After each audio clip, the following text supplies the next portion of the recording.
সময় ভালো কাজে ডাক দেওয়া হবে, যখন যেই সময় ভালো কাজে আপনাকে আহ্বান করা হবে, আপনারা সবাই সারা দিতে রাজি আছেন ইনশাআল্লাহ?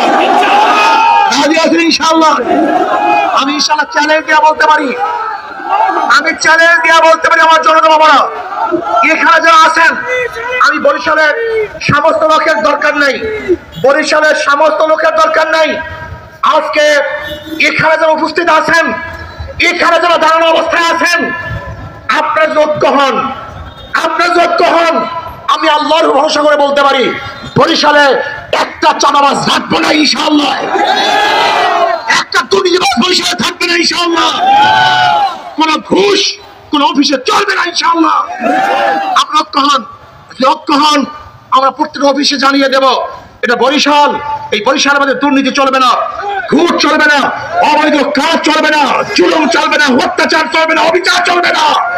যদি কোনো ভাইয়ের বিরুদ্ধে, কোন ব্যক্তির বিরুদ্ধে কোন ওসি বা কেউ মিথ্যা মামলা দেয়, যদি মিথ্যা মামলা দেয়, তাহলে আমরা সবাই ঐক্যবদ্ধ হবে সেই ওসির বিরুদ্ধে আন্দোলন করবো, রাস্তায় নামবো ইনশাআল্লাহ।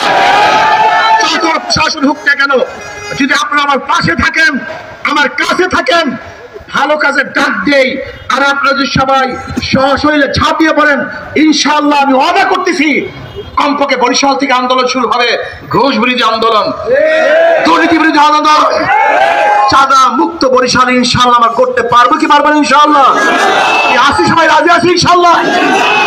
আমার সাংবাদিক বন্ধুদেরকে বলবো, সাংবাদিক বন্ধুরা যারা জাতির বিবেক, জাতির কাছে ভালো মেসেজ দেন যাদের মাধ্যমে, আমি তাদেরকে অনুরোধ করব, আপনারা বিবেকবান হন, নীতিবান হন, আদর্শবান হন, আদর্শ মানুষের মধ্যে ছড়িয়ে দেন। আমরা দল চাই না, আমরা এই দেশটাকে চাই, আমরা ব্যক্তি চাই না, আমরা মানুষের শান্তি চাই, আমরা কোনো ব্যক্তির কল্যাণ চাই না, আমরা দেশের কল্যাণ চাই। এর জন্য আসুন, দলকে প্রায়োরিটি না দিয়ে, ব্যক্তিকে প্রায়োরিটি না দিয়ে, এই ভূখণ্ডকে প্রায়োরিটি দেই।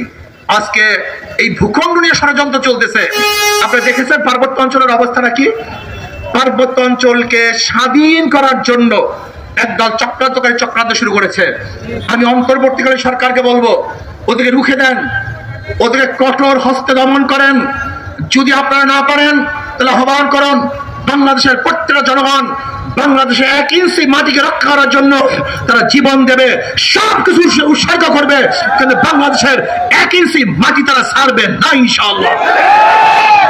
আজকে আমি ধন্যবাদ জ্ঞাপন করছি আমাদের বিজিবি, আজকে দেখেছি বিএসএফ এর একজন সদস্যকে তারা আইন অমান্য করার কারণে আমাদের বিজিবি সন্তানেরা তাকে গ্রেফতার করেছে, এই জন্য তাদের ধন্যবাদ জ্ঞাপন করতেছে। যে অনেকদিন পর হলেও কমপক্ষে একটু মানুষ বা মানবতা আপনাদের মধ্যে আছে, কিছুটা হলো রক্ত আপনাদের মধ্যে আছে, এটা প্রমাণ দিয়েছেন। এতদিন তো আওয়ামী লীগ সরকার ভারতের সামনে মাথা নত অবস্থায় ছিল, হাজারো মানুষ মারছে।